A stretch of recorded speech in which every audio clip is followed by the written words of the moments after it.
waxaan joognaa xaddii weynayd galdogob maasha allah wafdi badan baa ku nimid oo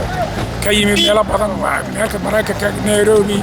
dubai waxaan u nimid meeshaa nabadgelyo iyo khayr insha allah waa la iswaraysan doonaa waanad mahadsantihiin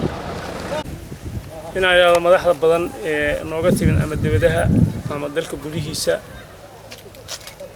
ragga oo garanaysan xaaji muuse oo garanaysaan Ali Kombe Maxamed Axmed Saciid Baati Tiiko taliyay qaybta xildhibaanka madaxda kale tawakal waa kan iyo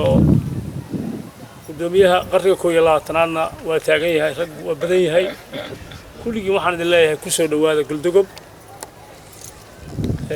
magaalada runtii ragga meesha ka muuqda waa raggii inay magaalo noqoto ka shaqeeyay wuxuu ku baxshay hantidoona ku baxshay aan u tusaynaa meesha tani lacag badan baa gashay wali in lacagtii lagu wada Galdogob taas waxay keenaysaa in bulshadu ay hesho adeeg ku filan oo ay meel kale u aadi lahaydeen la keenay ilmayowga jira dibadda oo leeyahay meeshu qofkii taga madaxa la goosanaya waa la qalay in wax la qolalayaa jirin meel walba ay tahay Puntland amaan bismillaahir rahmaanir rahiim اللهم صل على سيدنا محمد وعلى آله وصحبه وسلم وفديان بلارن oo inooga yimid dalka dibadiisa meelo kala duwan ka yimid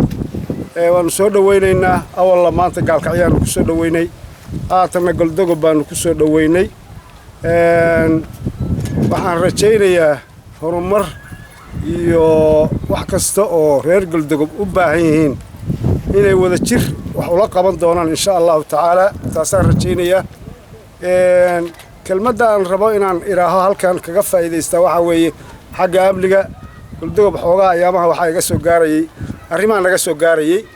in xoogaa xagga amniga ay wax ka jiraan xagga amniga insha Allah taala waxaan u nimid inaanu tilaabo ka qaadno wax kasta oo amniga khalkhal gelinaya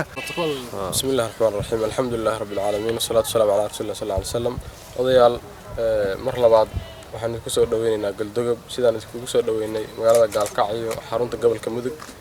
Galdogob waa magaalada bilan runtii odaynimadiina iyo akhriyarnimadiina ku dhaqaaqaysa oo u joogtaan maanta meesha aan ku wada hadlayna waxay tahay ragii waftiga kamid ah waftiga la socda qayb kamid ah sida u bilay magaalada Gaalkacyo oo hadda anagu aan joogno waxa muda beerta intaan gudaheedu leeyahay laga heli karin xaqiiqatan odayaal horumar baad noo horseedeen haddana horumar baan idinka rajaynaynaa insha Allah taala waxaan rajaynayaa inuu safarkiinu guul iyo horumar iyo midnimo reer Galdogob u horseedi doono waana arinta ku socotaan waana idinku garab istaagayna waana idin shaqeyn doonaa insha Allah taala soo dhawaada mar labaad bismillaahir rahmaanir rahiim alxamdulillaah rabbil caalamiin walaalayaal waa salaamantihiin aad iyo aad baad u mahadsantihiin gudoomiyaha degmada gudoomiyaha gobolka taliyaha qaybta dhalinyarada ciidanka ah oo teer iyo saaka 10kii subaxnimo markaan nimid iyo saacadan inta ka dhaxle Gaalkacyo iyo teer rage iyo Galdogob intaan ugu soo dhaweynay nala socday intaas aan meel la istaagin aad baad dhamaantiin mahadsantihiin waa idin mahadcelinaynaa intaas haddaan dhaafo meeshan waxaa ka muuqda dad tashaday oo horumar degmada gaarsiiyay baa ka muuqata degmada Galdogob intaas soo dhaxmarnay horumar iyo wanaag iyo muuqaal wanaagsan baa ka muuqata meeshii aan ugu arki jirnay ma ahan aad baan idinku mahadcelinaynaa inaad tashateen haddana wax idin dhiman yihiin baan rajaynayaa haddana waxaan dhex taaganahay beerta weyn oo caalamiga ah oo sameeyay Garaad Khaliif aad iyo aad buu ugu mahadsan yahay beertaasaan dhex taaganahay waxa ka muuqda waa waxaan runtii aan dadka aqalkiisa iyo maankiisa marra ku soo dhici karin oo aan tuulooyin iyo degmooyin laga sameyn karin inuu maalgelin dadka ugu